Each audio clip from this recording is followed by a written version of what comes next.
Welcome to Lynn Cullen Live, talk radio without the static. Email your questions and comments to lynn at pghcitypaper.com. And now your host, Lynn Cullen. Hey there. Welcome back, she said to herself. And to you, of course, assuming you're there. I'm a little bit still on California time. I'm a little out of it. I'm the lousiest traveler. I mean, if I travel as far as Wilmerding, I get jet lag. So, I'm going to ease my way back in, and I sound a little odd to myself. While we were gone, there were audio gremlins who came in to take a look at our setup here, and they left. And so if we sound a little strange today, whatever it is, it's something they did. But we don't know. So, welcome back. I do recommend tuning out the news for as long a time as you possibly can. There is something amazingly restorative about avoiding you-know-who and the troubles and trials he's brought with him. So, let's see. I rarely watch the Academy Awards. But I did almost in its entirety. I have to admit, I bailed out with about 10 minutes left, and before the shocker of Green Book winning Best Picture. But I guess being on California time is why I was able to watch it. A few thoughts about it, just because it's easy, and don't know if you watched and have an opinion. The show actually seemed to go smoother without a host. I would recommend no more hosts. That's just fine. Just get up. And although Jesus, the speeches, God dang. And it was such a predictable kind of a show. Everybody who you expected to win won until the very end, pretty much, until Glenn Close didn't, which shocked the hell out of me. And then Green Book, I guess, instead of Roma. Whatever. I guess I don't have anything to say. Billy Porter stole the show in his. Did you see him? Did you see what Billy Porter, Pittsburgh's own, Homewood's own, Kappa's own, Billy Porter, did you see what he wore?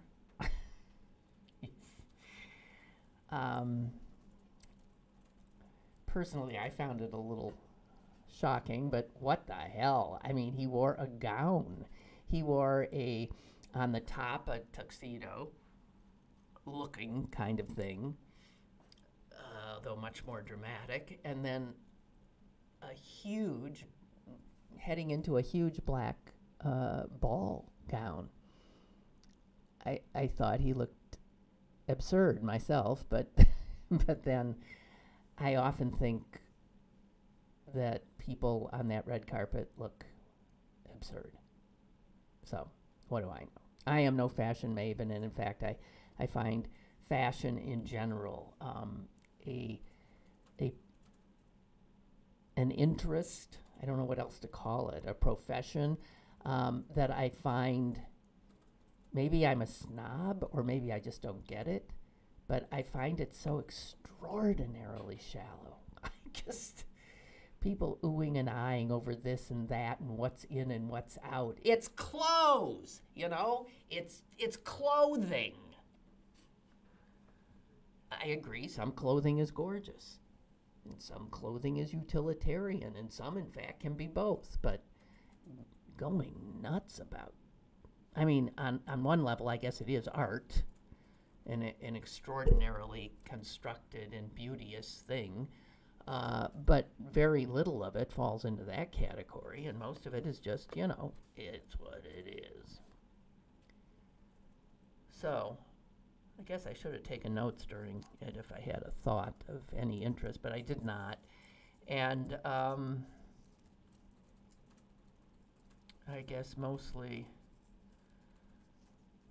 I liked Samuel Jackson coming out and telling Spike Lee that the Knicks had finally won a game, and then ending up giving the Oscar to Spike Lee, not for what he wanted it for, but it doesn't matter, I guess. He got his Oscar for screenplay as opposed to director. Who cares? Anyway, I'm just having trouble getting in general. You know what I mean? If anybody has any thoughts, seriously, on the Oscars, feel free.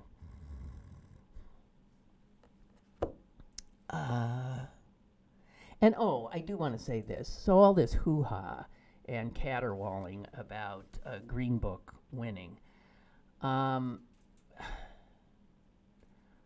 think I've had it.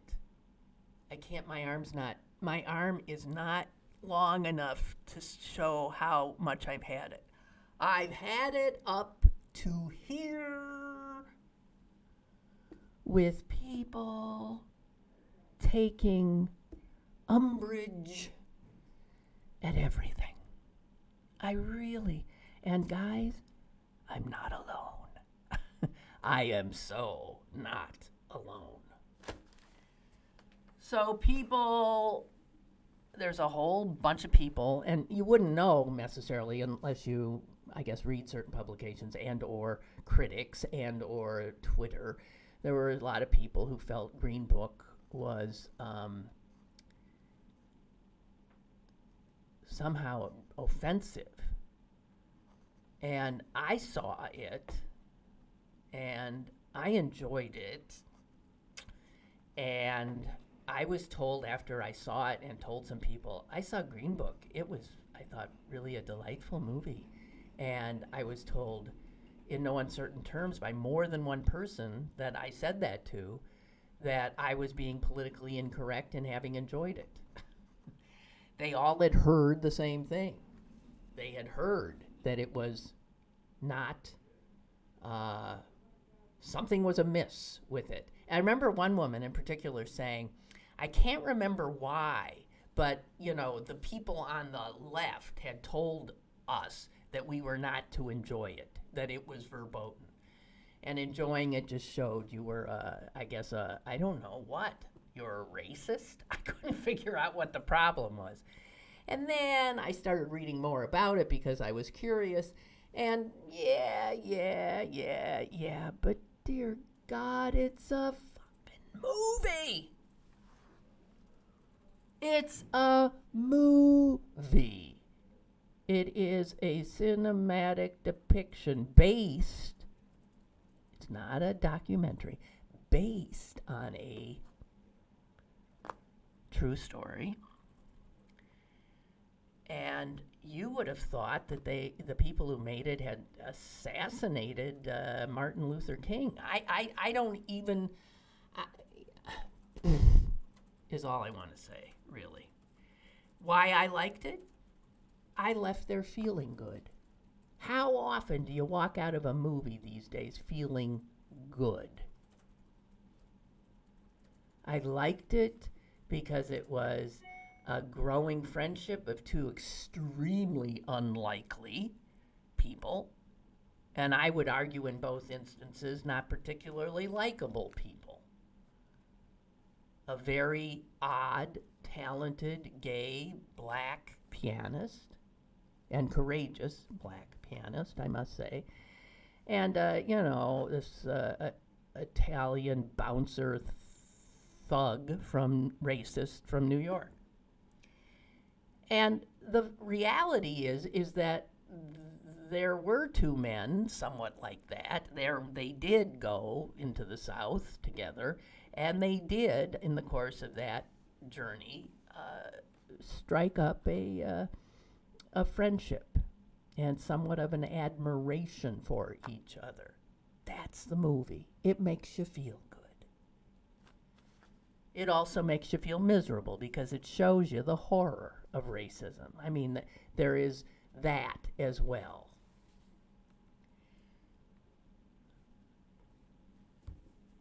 But I'm so sick of people having to constantly be outraged, nitpicking everybody's word, everybody's glance, everything. This is what Twitter and 24/7 media have given us. God help us. And it feeds the tribalism. It's exactly the kind of thing that could get Donald Trump reelected, because nobody is better at it than our side, than the nitpicking and the offense taking. Why am I hearing this? You are too? I feel like I'm in a large hangar, I feel like it's a huge building I'm in, meant to house huge planes, but I'm all alone. So, whatever. Anyway, Barbara is saying about Green Book, it was an example, she liked it, and she said the critics are saying it was an example of a white savior. A white savior? Saving the black guy? I don't think so. That's not how I took it at all. I know black people generally didn't like it, and yet you had Mahershala Ali, who won an Oscar for it last night, who is, I would dare anyone to say he is somehow not an African American in good standing. He apparently was not offended by it since he acted in it. And then civil rights icon John Lewis, for God's sake, introduced it last night at the Oscars. And the crowd rose as one, as it should have, to applaud John Lewis. And that John Lewis recognized that this movie was... he wouldn't have come out if the movie was somehow an offense. If it passed John Lewis's muster, then I think all the other people caterwauling about it could shut up and just say, for me, that movie wasn't the right kind of movie. Okay, I don't like it. Jeez. I agree it's not Academy Award winning stuff, but then next to nothing was this year. I mean, really. Maybe Roma. I don't see any of the others at all. So. Oh, God. And what else? That's all I can think of at the moment. It was heartening to see. There were a lot of black winners last night. And what I loved is it was not necessarily the black people were winning in the acting categories, although two of the acting categories were taken by Best Supporting and Best Actor and Actress were both taken by African Americans. But it was the black people winning in places where you'd never seen them, like things like We Don't Understand, like production something, and costume, and things like that. And that I found more heartening. It was not only black people, it was also black women, lots of black women. So that was heartening. And then the oddest thing about this Oscar, or for that matter, the best director for 5 of the last 6 years has been a Mexican. Isn't that an odd stat? The winner of the best director has been a Mexican man for 5 of the last 6 years.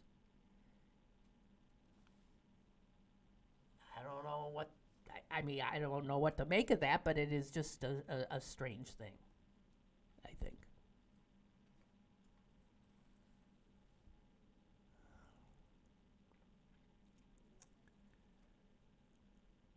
Oh. Art has the potential of being uplifting. It has the potential of being divisive. It has the potential of being unforgettable and or forgettable. It can be something that lives for all time. I happened to see the Pittsburgh Public Theater's production of The Tempest yesterday. That'd be Shakespeare. And what's unbelievable is that play was written in 1611. So that is, my God, is that 500 plus years ago? 500 plus years ago. Written before the country we're sitting in, the city I'm in, didn't even exist. And yet, that play, and I guess all of his others too, stand the test of time. You can totally identify with humanity in his plays. So things around us have changed. Our clothing has changed. Our ways of organizing ourselves socially and politically may have changed. But humans? Pff, not a bit. As petty, we're as petty as we were 500 years ago, and we can assume 5,000 years ago. We're as capable of wondrousness, although less so than the pettiness. It's pretty amazing to see how art done right uplifts, speaks to us through the generations, through millennia, through centuries. Incredible. And so we can nitpick little things in real time, but ultimately the test will be time itself, huh?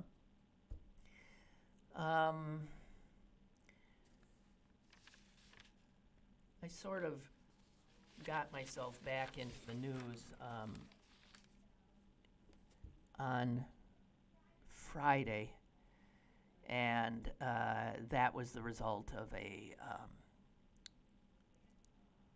an email I received from Planned Parenthood, and it was something I'd been waiting for, not expectantly, waiting for with dread. And I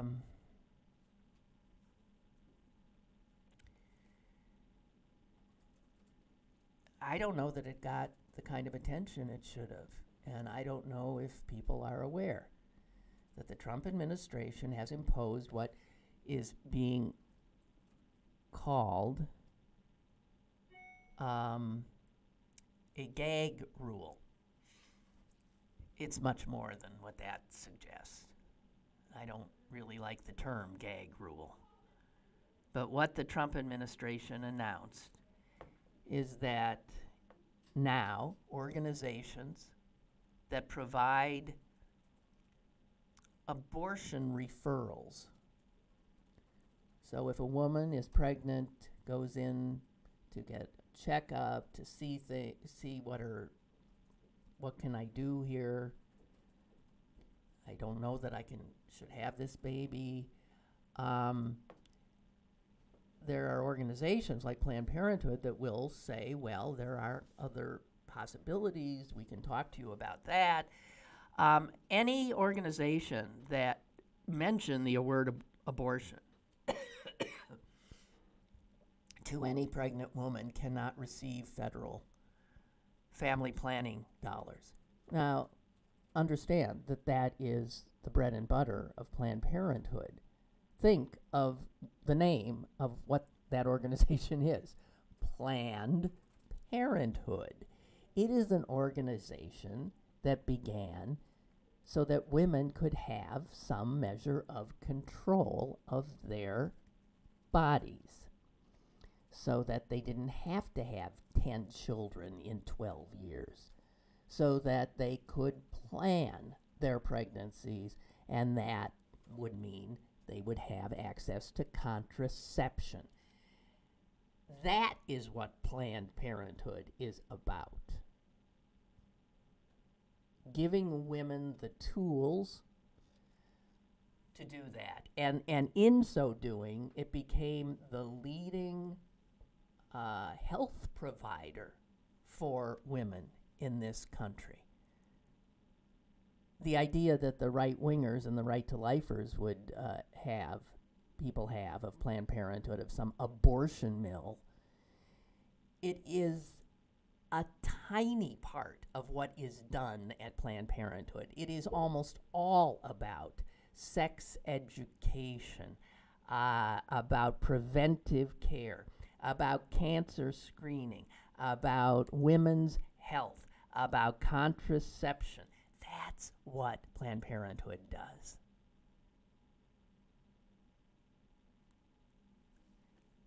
So now Planned Parenthood, which exists for family planning, that is its mission, is denied any federal family planning funds.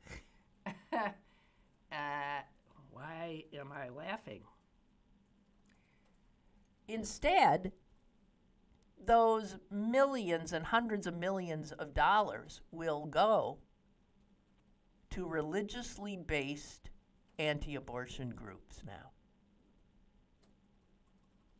So where family planning funds used to go to people who actually believed in family planning, now, and these are your tax dollars, now that money, your money, will go instead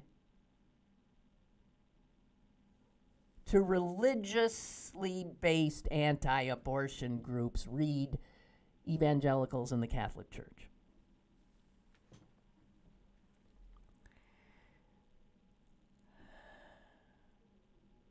All of that funding is going to go away from sex education, pregnancy prevention programs, and instead go to people who ply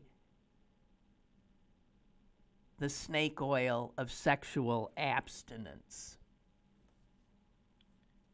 for contraception. This program that provides this money is called Title X. And by doing this, the Trump administration, as we know, all Republican administrations do, Ronald Reagan tried to do the same thing, by the way. It never quite happened, and Bill Clinton put the kibosh on it when he came in. And here's the thing, organizations that receive federal funds have already been prohibited for umpteen years from using any federal money to finance abortion services. So Planned Parenthood has never been using federal money for that purpose. And now all the money that they have gotten, federal money, that is used for instead empowering women with contraception and all these other things, now they're told they can't get that, they can't do that anymore.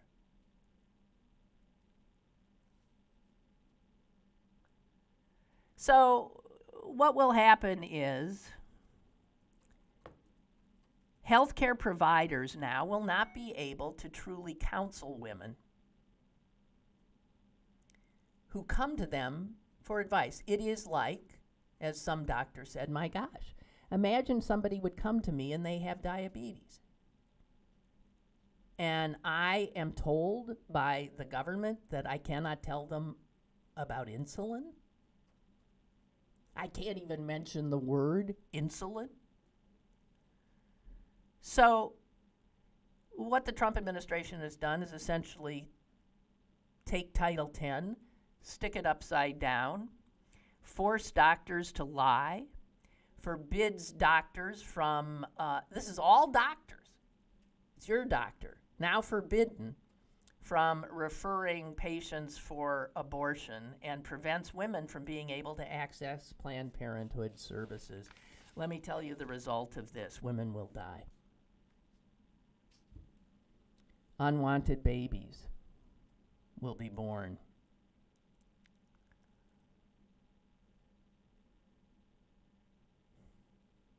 Title X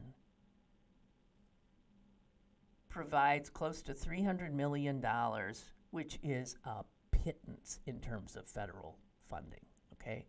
$300 million in funding for programs that provide services like birth control, Planned Parenthood, screening for breast cancer, Planned Parenthood, cervical cancer, Planned Parenthood, screening and treatment for sexually transmitted diseases. All of these are the major things that Planned Parenthood does. These programs serve about 4 million patients a year, the Title X monies. Many of those women, of course, are poor women. About 40% of the clinics that receive these funds are Planned Parenthood clinics.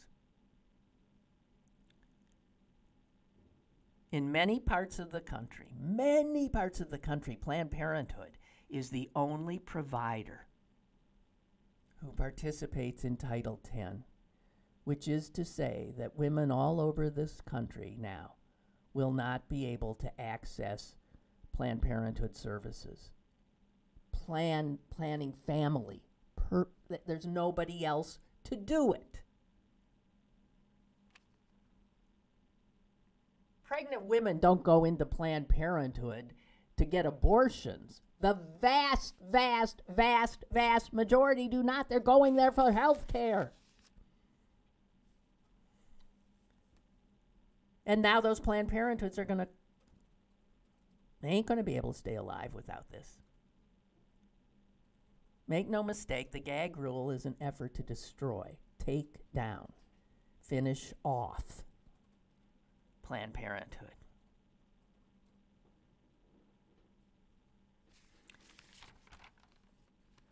Several medical organizations have predicted that this new Trump rule would ultimately leave large numbers of patients, especially, of course, low-income minority women, without access to basic health care. That is the result. As I said, women will die. And instead, we're talking about what? We're talking about what? American women will be dying because of something the Trump administration has done in the last few days. And has it received tons of attention? I don't think so.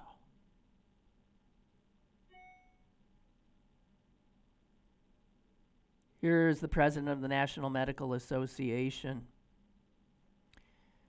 This rule will have dire and disproportionate consequences for African American women, who make up 22% of the people who access health care through Title X. Well, not anymore. So that's the big thing that happened.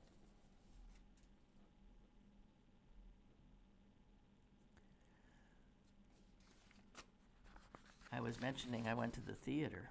I have to tell you, I'm getting so into theater right now, as you know. I mean, I'm telling you about the August Wilson Center because they do theater amongst so many other things. I hope some of you have taken advantage of some of the things that I've brought to your attention and highlighted this month of February.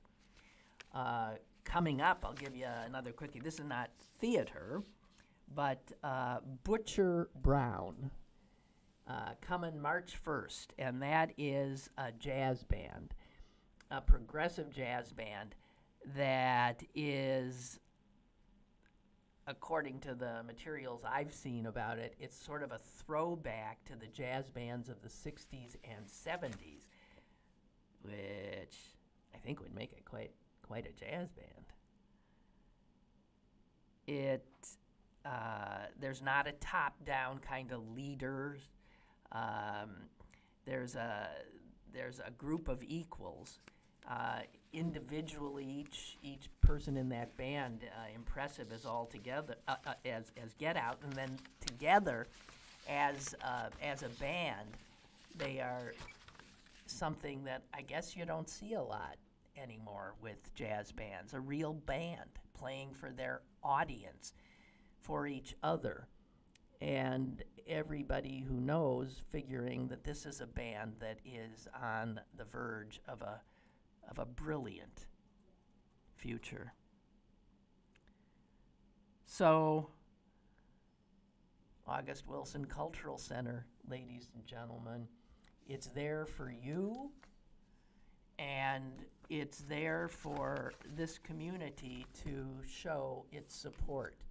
As you know, it had a little stumble a year or so ago, and it is considered so important to this community that the foundations of Pittsburgh, the big foundations of Pittsburgh, as one,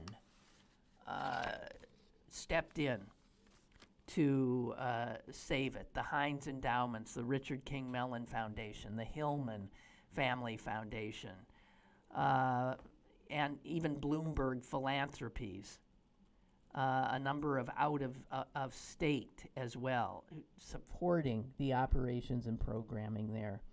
But they need us. And it's hardly, it's like saying to people, would you please support this wondrous thing? It's one of those things that if it goes, you'll miss it. You'll say, why the heck didn't I ever? Okay?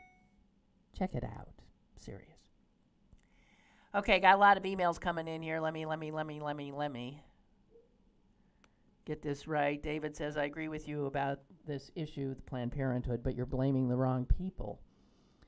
This isn't Trump's fault. Everyone knew he would do something like this. This is on the backs of everyone who voted for him. Well, the 50-some% of white women who voted for him specifically. Trump is taking this away, but the majority of women gave it away. With the Supreme Court at stake, oh God, it's just, and a right uniquely their own, they voted for Trump because, well, Hillary. I actually had a friend from high school who I hadn't talked to in decades. We had a quick talk, and she said, I suppose you are, for Hillary. And I said, you mean you voted for Trump? And she said, well, it wasn't so much that we voted for Trump, but I mean, Hillary? It's not exactly what David is saying here. It was like, that speaks for itself. Hillary? Which shows such, whereas we would all say, Trump? They felt that way about this competent woman who they didn't like. Okay? A lot of men voted for him too, but that was not voting against their own self-interest. Too many women did, though. Well, I'll take you, David, until men start seeing women's self-interest as their own self-interest, we're in a bad place. And I think men should be starting to figure out that unhappy women don't make men's lives any better. David goes on, knowing full well what was going to happen, they did it anyway. Blame him for handing that right over to Trump. Don't blame lying, corrupt Trump for taking it. Well, you can say that in general then, but I do blame him as well. Roger writes, the anti-abortion people have made their deal with the devil. They are willing to destroy lives, society, and possibly our democracy in their fight against abortion. The so-called moralists are in bed with racists and some of the greediest people on earth, shameless Republicans, our immoral president. So much for being pro-life.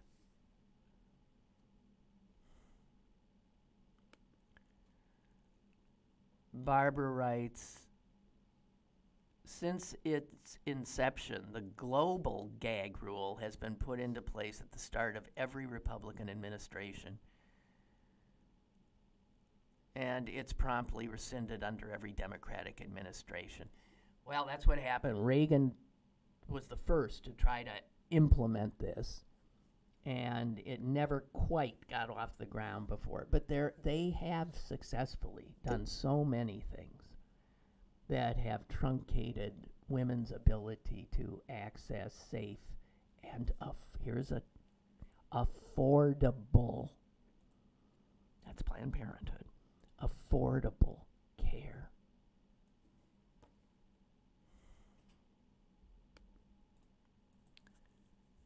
Okay, what else we got? This is going back to Green Book's win. Ed writes, in regard to Green Book, the musician's family, it is about this black musician, said it was not a true portrait. Well, see, I know that's what they say. Well, Don Shirley's family didn't like it.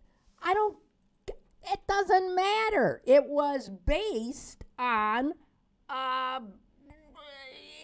they didn't have veto against. I'm sure they didn't like parts of it because it was a dramatization.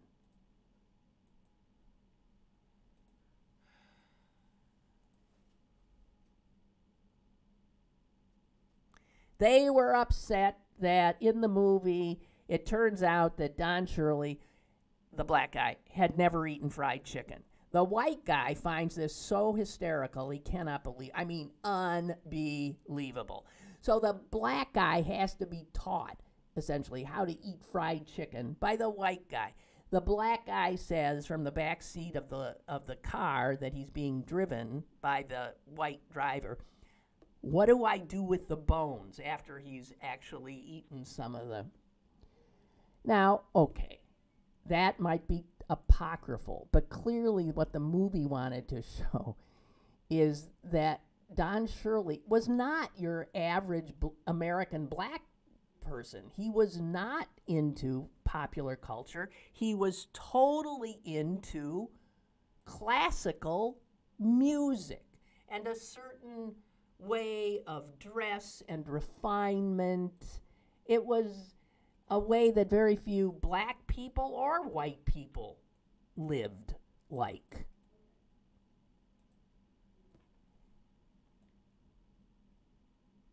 He himself had a servant of color, an Indian man. He lived with, he was gay. I'm sure the family maybe didn't like that either. The fact that he was shown to be a gay man. This poor guy, Don Shirley, was black, was gay, was into classical music and had a real talent for it. And this is in the early 60s? And he had the courage to go down into the South to play concerts there?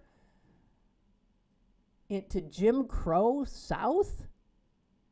A remarkable man. So we didn't get the whole story. The fact is, the movie makes you want to know more about him. And I'm so sorry that his family, who he clearly was not close to, according to the movie, okay? Ed says, yeah, the family was not happy. The screenplay has the likable bigot connect the black artist to his roots.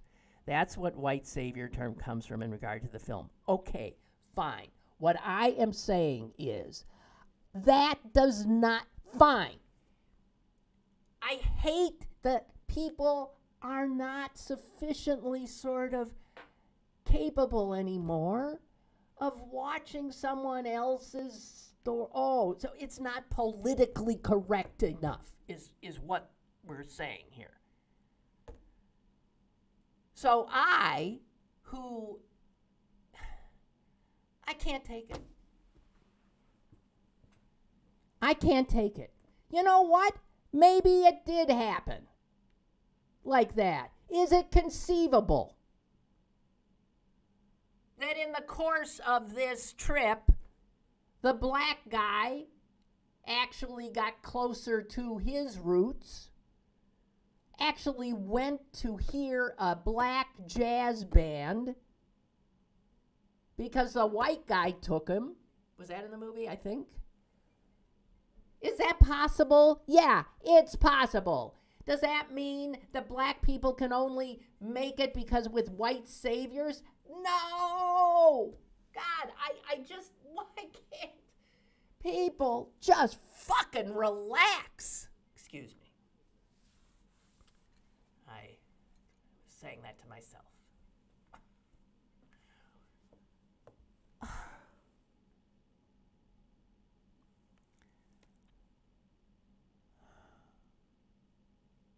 And I know I slip into this outrage at the slightest thing too. We've been trained to do it through talk radio, which was my trade. But it's killing us, guys. It's killing us.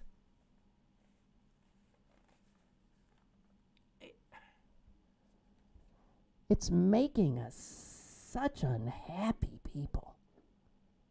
I mean, plenty of other things are too. But, dear God, people are afraid. I mean, I have to be afraid of acknowledging that I liked this movie because it somehow then means I'm what? I'm a white racist now? Okay, fine. I am. If we keep dividing ourselves up like this, there will be no whole at all. We damn well better stop. Pick our fights wisely. Pick what we're furious about wisely. The Title 10 gag rule thing, that's something to be upset about. That a movie got made and won an award that John Lewis felt okay presenting at the award show, something tells me that I'm going to follow John Lewis's lead on this.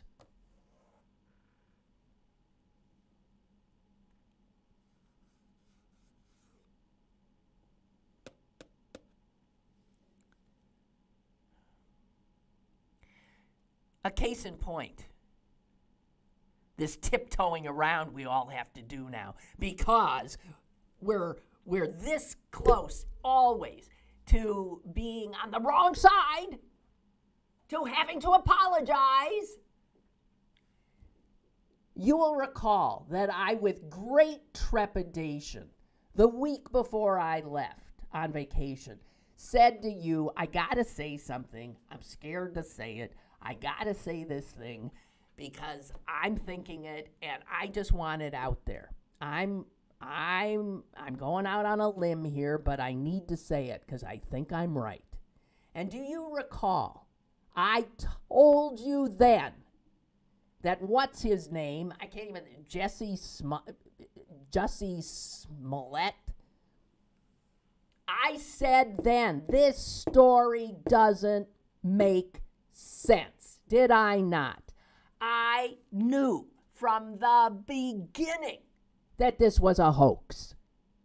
And if I knew anyone with a clear head could see that it didn't, and everybody else quickly taking their places, and of course he was right, and how dare you suggest he wasn't, and blah, blah, blah, and only right-wingers were suggesting it was a hoax, and yet I said, I think it is. Do you remember I said that?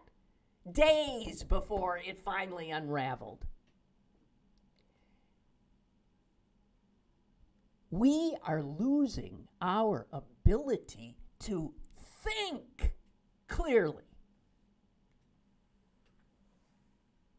to make discerning judgments, because we're so trapped in our little ideologies and camps and tribes and frightened that we'll say the wrong thing.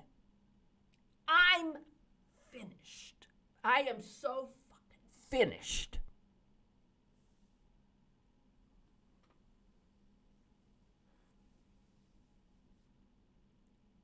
And it's killing us. It'll kill the Democratic Party. It'll finish it off, I'll tell you that right now. It'll kill the country. A lot of people working in that direction.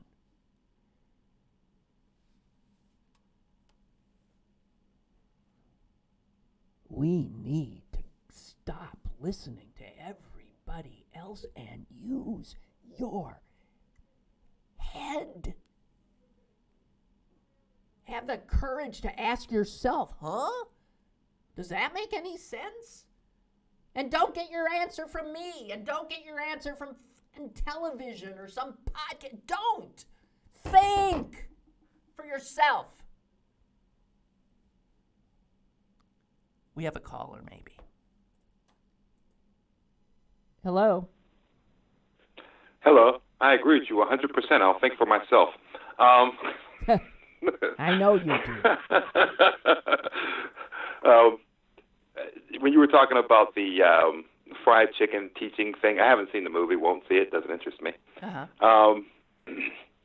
But while I thought about it, I'm sitting here laughing because I can recall back in the 90s when I first met Blovius and him teaching me about the blues. So white hippie guy. You never heard of? Nope, don't know who you're talking about. Well, what about this guy?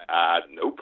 It was so funny. I said, yeah. He's sitting there shocked that I don't know anything about I knew your basic blues guys like B.B. King, you know what I mean? Yeah, the pop guys, but he was deep in the blues, and I had no idea who he was talking about. So I just thought it was so funny. A black man were schooled in the blues by a white guy. Yeah. Exactly. Yeah. And I tell you what, with the abortion thing, and this is something I noticed on Facebook that it was going to be a big thing, and this whole Margaret Sanger thing. Oh. I'm all over the place, dispelling that myth. Yeah. Well, Margaret Sanger. About, right? Look, Margaret Sanger, back in the day, what was that? It was 100 years ago and more. Mm-hmm. I don't think she would measure up in terms of her racial attitudes. Yeah, but the whole thing is that the myth is that Margaret Sanger was basically trying to get rid of the black race through abortion. Actually, Margaret Sanger was not into abortion. Margaret Sanger was into birth control. Right, that's all. Birth control.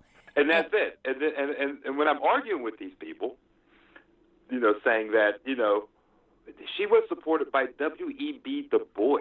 Do you think that he was stupid enough to be sucked in by some, Margaret Sanger? Well, what she wanted and what he saw made sense was that poor women, black, white, and otherwise, couldn't afford. I mean, these children that they kept having were making them poorer. They literally couldn't care for these children. It only made sense for them to have some control, right? It was not some kind of white plot to wipe out black babies. But we know that is, I've sat on the Planned Parenthood board, and I know we have black people on that board, but some of them take some crap for it because Planned Parenthood. And we have a huge percentage of our patients that are black women. Yeah, because affordable health care. That's right. That's where that's yeah. And so there, people love their conspiracies.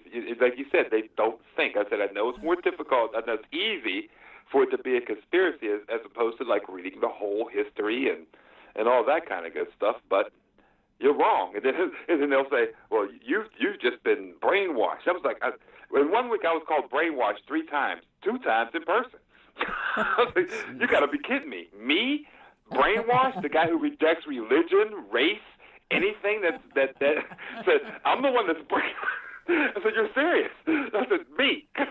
So I reject everything, just about everything I was taught, when it comes to like race, ethnicity, nationality, all that kind of stuff. I reject it all, right. And based on, my reading of it, and I said, so I'm the one that's brainwashed. And it's amazing to me. I said, oh, this is the issue.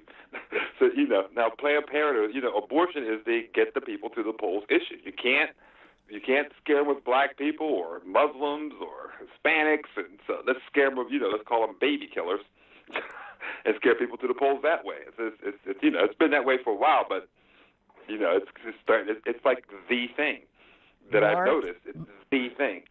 More babies will suffer as a result of this gag rule. Yeah, like you said, it's like, to me, it's like that tax for the wealthy thing.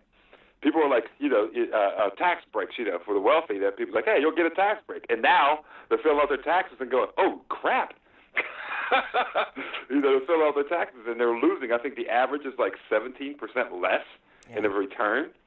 Yeah. It's like, there you go. It was Ronald Reagan, how many years ago? Almost 40 years ago. That did that trickle-down voodoo economics. It didn't work then. It didn't work the second time they tried it in 2000, and it's not going to work now. No. When you're going to learn. They can't. But I don't know. Because people are brainwashed, I guess. And they're too afraid. They have an idea of how things work, and they stick with that idea, no matter what kinds of information is staring them right in the face, that they might have bought something that was really wrong. Yeah, bought into. Yeah, and that's and I even call people conservative liberals, and people got mad at me like that. Like with the whole vaccination scare. It's going to call autism. I was like, okay, here it is.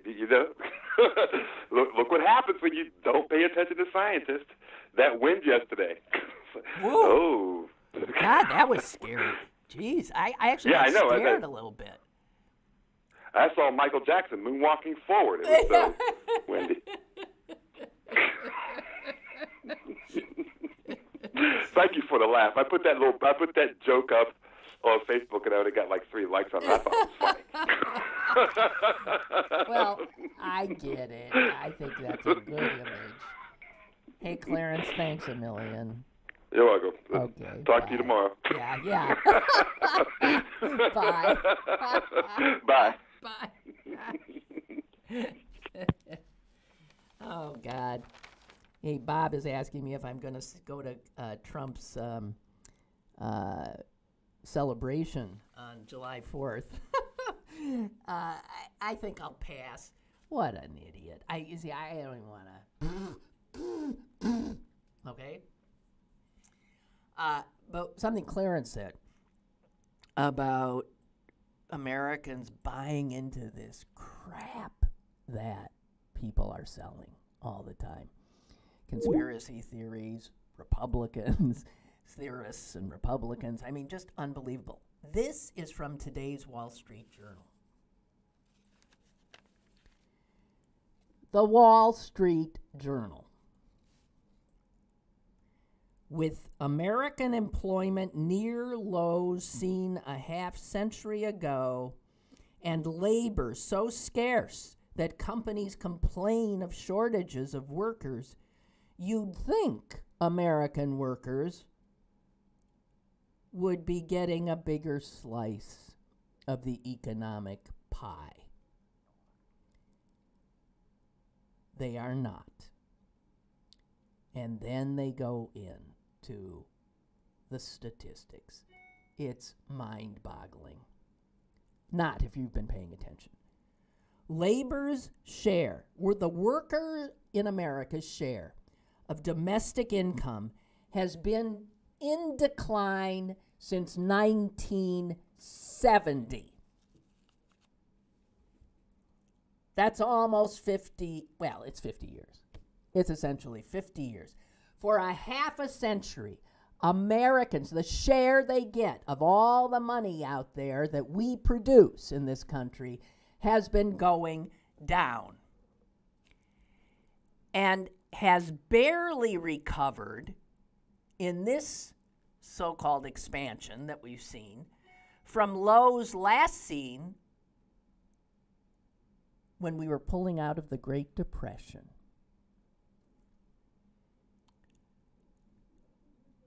Listen to this. If workers today were getting the same part of the slice of the pie that they did in 2001, okay? We're in this century. If we were getting the share we got in 2001,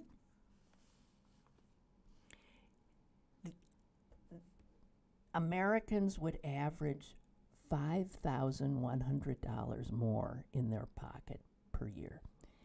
You would have $5,100 more per year if we could get the same slice we got in 2001. That's how outrageous this is. And of course, while the share that is given to the people who actually produce labor has gone down steadily, you know whose has gone up. And then, because it's the Wall Street Journal, they quote all these economists. It should be rising, the workers' share. I mean, this is the point of the cycle where workers should be able to bid back some of the production, and that, for some reason, hasn't materialized.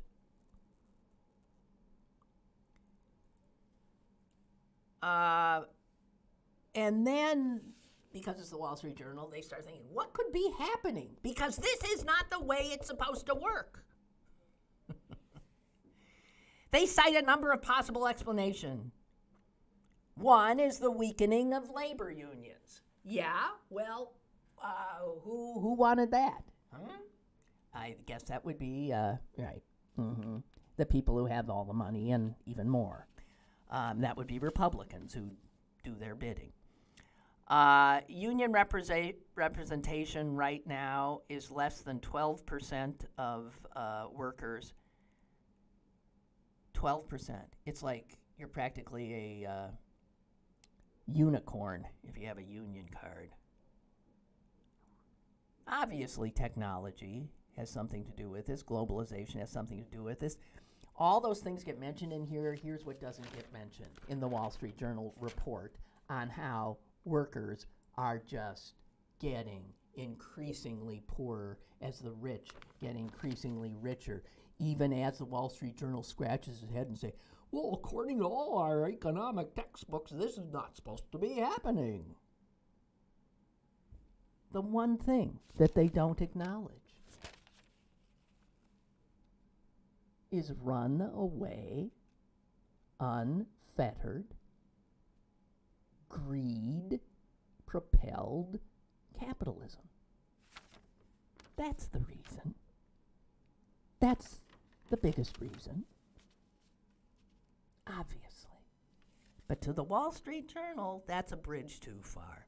They can report the news that this is what's happening, but they remain dumbfounded because John Maynard Keynes said that this isn't supposed to happen.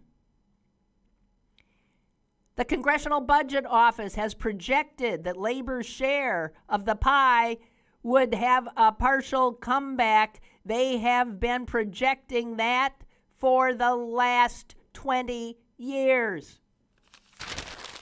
because it's supposed to happen. Instead, it just keeps going down. Okay. Okay, I'll let Milton, I'll let you get the last word in, even though we're out of time. Milton, writing. Welcome home. I think that what many are upset about Green Book is not the movie or its possible historical inaccuracy. I think what upsets many black folk is not the people like yourself have always been on the side of what's right. It's all those Trump voters and right-wing folks supporting the cannibalization of Title X and the decline of access to health care for women of color, who then go to see movies like Green Book and Hidden Figures and praise it as a movie that really made me feel good, like we've come such a long way. And then they go and vote against these same ideals that gave them that good feeling in the first place. It's as though we're being exploited again. It's the disconnect between being entertained by our struggle and the lack of willingness to implement those ideas in their lives. That's what is annoying about white savior films. They get to feel good while our struggle continues, and no doubt will be made into movies in the future. Movies that entertain white audiences.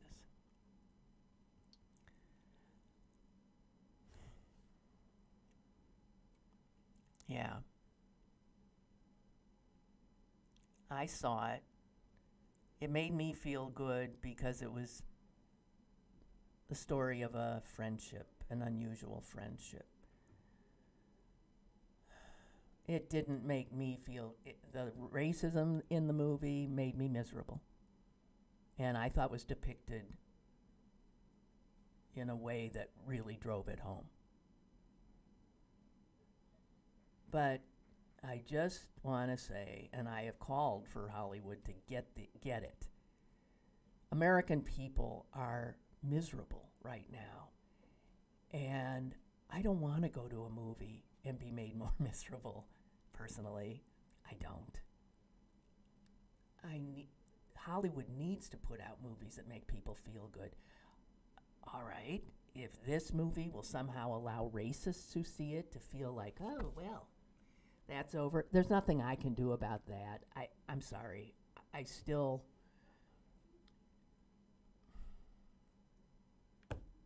I don't know. I want more feel-good movies. I am desperate for them. It doesn't mean I don't know that the world is broken. It's all the more reason I need the movies. And people need to be able to take a break. So, thank you, Milton. As usual, a very good explanation of that point, but I understand, but I still like that movie. Unapologetically. Okay, see you tomorrow, guys. Susan will be joining us. Bye.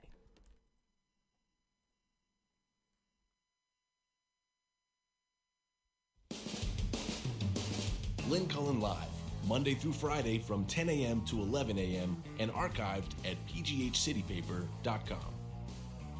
The opinions expressed on Lynn Cullen Live are those of the host and do not necessarily reflect the viewpoints of Pittsburgh City Paper or its advertisers.